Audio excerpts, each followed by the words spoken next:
Subscribe कीजिए मेरा घर मेरा डिज़ाइन यूट्यूब चैनल को, साथ ही दबाइए इस बेल आइकन को कंस्ट्रक्शन से जुड़ी लेटेस्ट वीडियो सबसे पहले देखने के लिए। हेलो फ्रेंड्स, आज हम बात करने वाले हैं 9 फ्यूचरिस्टिक कंस्ट्रक्शन मटेरियल्स के बारे में, जिनका हो सकता है कि निकट भविष्य में आप अपनी कंस्ट्रक्शन में इस्तेमाल भी कर सकें। आप देख रहे हैं मेरा घर मेरा design. Let's get started.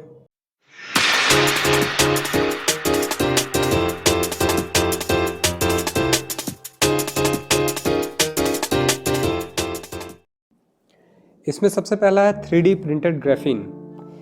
Graphene एक स्ट्रॉन्ग और लाइट वेट मटेरियल है जो कि आमतौर पर माइक्रोचिप और सेंसर्स में इस्तेमाल किया जाता है। वैसे कुछ रिसर्च से पता चला है कि दूसरे मटेरियल को मिलाए जाने के बाद इसकी मजबूती और भी बढ़ जाती है, पर फिलहाल ये बहुत ही महंगा है, इसलिए इसका ज़्यादा इस्तेमाल कंस्ट्रक्शन में नहीं होता है। हालांकि 3D printed graphene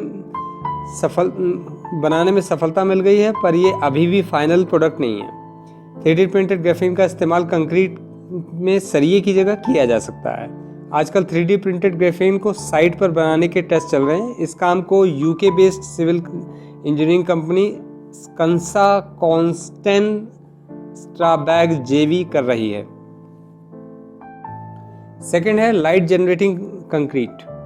light generating concrete या सीमेंट, जो भी आप उसे कहना चाहें, ये एक नॉन फ्लेमेबल मटेरियल है, यानी कि ये जलता नहीं है। ये सूरज की रोशनी को सोख कर उसे अंधेरे में बाहर निकालता है, जिससे रात में चमकने जैसा लगता है। ये एनर्जी एफिशिएंट है। इसका इस्तेमाल मैक्सिको में साइकिल लेन और सड़कों पर किया जा रहा है, जहाँ की रिसर्च की जाती है। और क्योंकि ये साधारण सीमेंट जैसा ही होता है, इसलिए इसका इस्तेमाल इमारतों में कई जगह पर कंस्ट्रक्शनों में किया जा सकता है।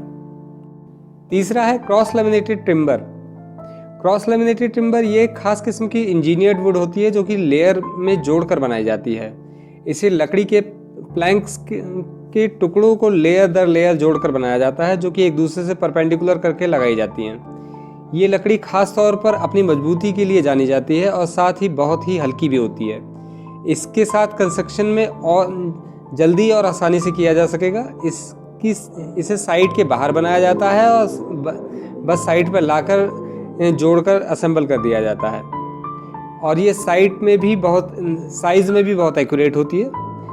इसमें वेस्टेज कम होती है और साथ ही काम करने के लिए लोगों को भी कम लोगों की आवश्यकता पड़ती है। वैसे भी लकड़ी कई आर्किटेक्ट्स की कंस्ट्रक्शन की पहली पसंद रही है। चौथा है बायोप्लास्टिक। प्लास्टिक नॉर्मली पर्यावरण को कितना नुकसान पहुंचाता है, ये बात किसी से छुपी हुई नहीं है। हमें न सिर्फ इसे साफ करने की ज़रूरत है, बल्कि नॉन बायोडिग्रेडेबल प्लास्टिक के इस्तेमाल को भी कम करने की ज़रूरत है। इसका एक समाधान है bioplastic. Bioplastic plant based source से बनाया जाता है। ये ना तो मिट्टी की क्वालिटी को ख़राब करता है, ना ही पर्यावरण को कोई खास नुकसान पहुंचाता है। फिलहाल ये कंस्ट्रक्शन के लिए कोई खास इस्तेमाल तो नहीं होता। इसका इस्तेमाल अभी खाना रखने वाले डिब्बों, घरेलू सामानों को बनाने में किया जाता है।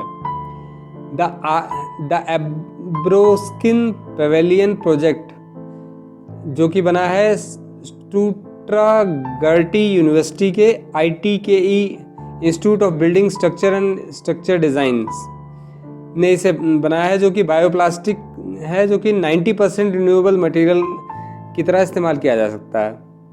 इससे ये पता चलता है कि इसका इस्तेमाल कंस्ट्रक्शन में भी किया जा सकने की संभावना बहुत अच्छी है। नंबर 5 पर है मिसेलियम।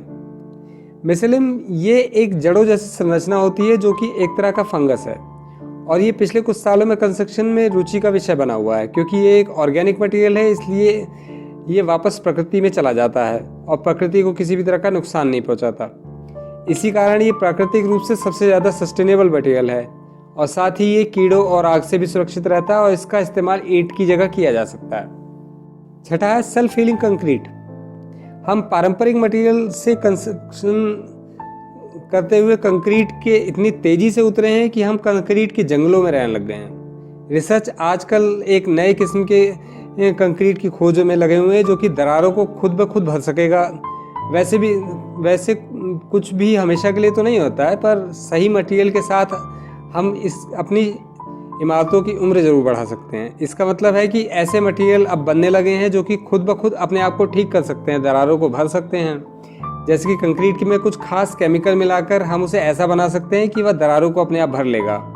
TU डेल्फ्ट एक कंपनी है जो कि इस तरह के कंक्रीट पर काम कर रही है, और वो खास तरह के बैक्टीरिया और केमिकल मिलाकर एक ऐसे तरीके का कंक्रीट बना रही है जो कि खुद ब खुद अपनी दरारों को भर सकता है। नंबर 7 है stand rods. Stand rods carbon fibre से बनाई जाती हैं जो कि सिंथेटिक इनऑर्गेनिक फाइबर और थर्मोप्लास्टिक रेजिन के तरीके से बनाया जाता है। इसे जापान में बनाया और टेस्ट किया गया है जो कि हल्का और भूकंप रोधी है, यानी कि भूकंप में भी अच्छे ढंग से खड़ा रह सकता है। ये धातु की किसी भी रॉड से कहीं ज़्यादा हल्का और मजबूत और उतना ही कारगर भी होता है। ये भूकंप के खिलाफ काफ़ी अच्छा काम करता है। इसकी टेंसाइल स्ट्रेंथ भी बहुत अच्छी होती है और देखने में भी काफ़ी खूबसूरत लगता है। इसका इस्तेमाल केंगो कुमा के कोमात्सु सेरेन हेड ऑफिस में किया गया है। कई कार्बन स्टैंड जो कि कपड़े की तरह बुनकर बनाए जाते हैं स्टील की बजाय हल्के और मजबूत होते हैं। इस तरह के कई फैब्रिकेशन जनरेटिव डिज़ाइन मेथडोलॉजी और टूल्स की मदद से किए जा सकते हैं। नंबर 8 है ट्रांसलूसेंट वुड। क्या आपने कभी सोचा है कि लकड़ी भूरे रंग के अलावा भी किसी और रंग की हो सकती है? कैसा हो अगर आपके आसपास की लकड़ी अगले कुछ समय में ट्रांसपेरेंट हो जाए? पिछले कुछ सालों की रिसर्च की मदद से इंसान ने ऐसी लकड़ी बना ली है जो कि 90% तक पारदर्शी है, यानी कि ट्रांसपेरेंट है।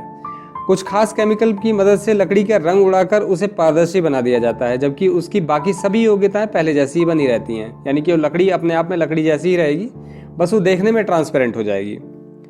ये एनर्जी इफिशिएंट है और साथ ही इसे कांच और प्लास्टिक की जगह इस्तेमाल किया जा सकता है। इसे एक के बाद एक कई बार इस्तेमाल किया जा सकता है और इसकी थर्मल कंडक्टिविटी भी काफ़ी लो है। नंबर 9 है ट्रांसपेरेंट एल्यूमिनियम। ये सही मायने में मटेरियल ऑफ द फ्यूचर कहा जा सकता है क्योंकि इसे 1986 के स्टार ट्रेक मूवी में दिखाया गया था। मूवी और असलियत में फ़र्क सिर्फ इतना है कि मूवी में इसे प्योर एल्यूमिनियम की तरह दिखाया गया था, जबकि ये एक सिरेमिक अलॉय है, बहुत ही मजबूत और इसमें किसी भी तरह का जंग भी नहीं लगता। इसका इस्तेमाल बुलेट प्रूफ ग्लास की तरह किया जा सकता है और भी कई तरह की सिक्योरिटी के सामानों को बनाने में किया जा सकता है। हाँ, ये बात और है कि ये फ़िलहाल काफ़ी महंगा है। बुलेट प्रूफ कांच की बजाय ये फ़िलहाल ज़्यादा महंगा है। कभी इसकी कीमत नीचे आ जाए तो हम इसका इस्तेमाल अपनी खिड़कियाँ, इमारतें और पानी के नीचे बनने वाली बिल्डिंगों को बनाने में कर सकते हैं, जिसकी आज कंस्ट्रक्शन इंडस्ट्री को वाकई बहुत ज़रूरत है। दोस्तों, आपको वीडियो कैसा लगा हमें कमेंट बॉक्स में लिखकर बताएं और अगर आप भी किसी टॉपिक पर वीडियो चाहते हैं तो हमें कमेंट बॉक्स में लिखकर बता सकते हैं। Do like, share and subscribe. Thanks for watching.